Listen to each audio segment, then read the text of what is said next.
Então, vamos lá. A gente vai mergulhar hoje num assunto que é, olha, fundamental para entender a segurança no trabalho aqui no Brasil. Estou falando das normas regulamentadoras, as famosas NRs. Pode parecer um monte de regra, meio complicado à primeira vista, mas no fundo, a gente está falando de algo que salva vidas, todos os dias. Olhem só para essa tela. Parece um quebra-cabeça, né? São 36 ícones. Cada um deles é uma porta de entrada para um mundo de regras específicas. Desde o básico, as disposições gerais, até coisas super específicas como trabalho em frigoríficos.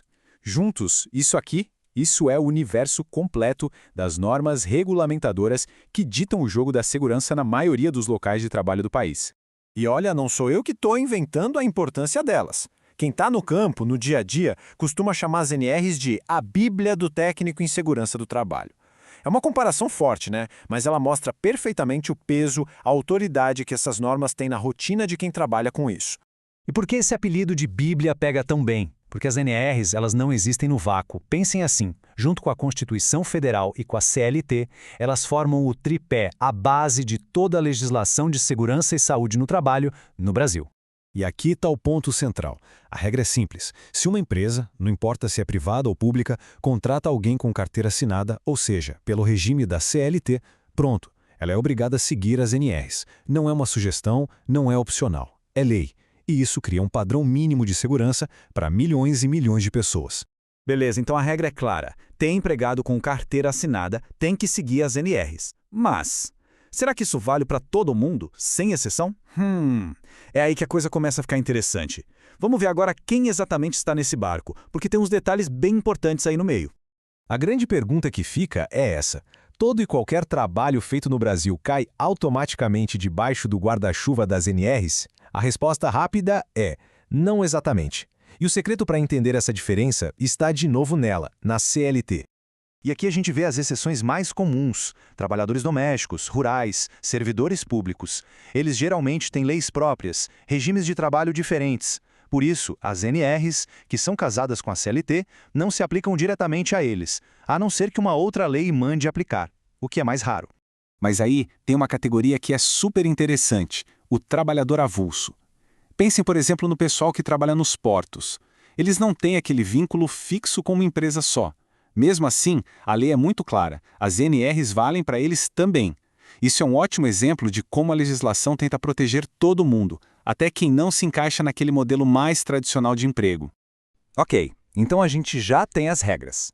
Mas de que adianta ter regras se ninguém fiscaliza, né? Vamos conhecer agora quem são os responsáveis por garantir que tudo isso saia do papel. Basicamente, a Polícia da Segurança do Mundo do Trabalho. Essa fiscalização funciona em dois níveis. Lá em cima, em nível nacional, a gente tem a Secretaria de Segurança e Saúde no Trabalho, a SST, que dita as estratégias. Mais na linha de frente, no dia a dia, quem bota a mão na massa são as Delegacias Regionais do Trabalho, as DRTs, que ficam em cada estado. É uma combinação de uma cabeça pensando no todo e os braços agindo localmente. E olha, é bom não subestimar. Esses órgãos têm poder, e muito. Eles podem desde aplicar uma multa pesada até literalmente parar uma obra inteira. Podem fechar um setor de uma fábrica ou lacrar uma máquina que está oferecendo risco. São ferramentas muito sérias para forçar as empresas a se adequarem e, claro, proteger a vida de quem está trabalhando. Agora, vamos dar um passo para trás e olhar o quadro geral. Onde é que esses fiscais se encaixam na grande máquina do governo brasileiro? Entender isso ajuda a gente a ver como todo o sistema está conectado. Esse esquema aqui mostra aquela divisão clássica dos três poderes que a gente aprende na escola. Bom, os órgãos que fiscalizam as NRs, eles estão ali, dentro do poder executivo. A função deles é exatamente essa: fazer com que as leis e as normas que são criadas lá no poder legislativo sejam de fato cumpridas. Tá, mas dentro do executivo, onde exatamente? Dando um zoom, a gente vê, nesse organograma, que eles ficam debaixo do guarda-chuva do Ministério do Trabalho e Emprego. É dali que vem a autoridade da Secretaria de Inspeção do Trabalho para mandar seus fiscais para todo o canto do Brasil. Certo, o executivo vai lá e fiscaliza. Mas e se a empresa não concordar com uma multa, por exemplo?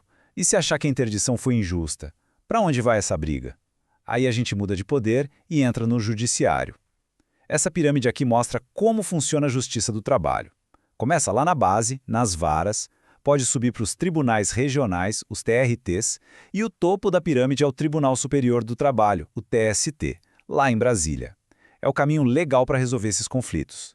No fim do dia, todo esse sistema gigantesco existe para uma coisa: evitar acidentes. Mas e quando, infelizmente, eles acontecem? Vamos ver como as NRs entram em cena para guiar o que deve ser feito nesse momento tão crítico.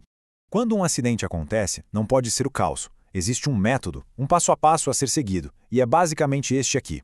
Tem que definir o que se quer descobrir, ir até o local, conversar com as pessoas, entender as causas e, o mais importante, criar um plano de ação para que aquilo nunca mais, jamais se repita.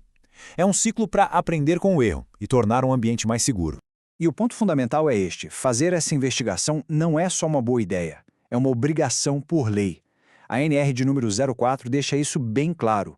Ela diz que a análise tem que ser feita pelo SESMIT, que é a equipe de segurança da empresa, junto com a CIPA, que é a comissão formada pelos próprios trabalhadores.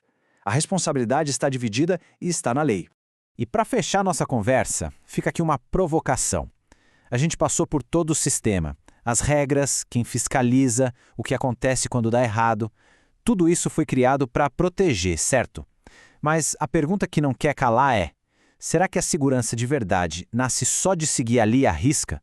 Ou será que ela depende de algo maior, de uma cultura de segurança, onde todo mundo se sente responsável por todo mundo?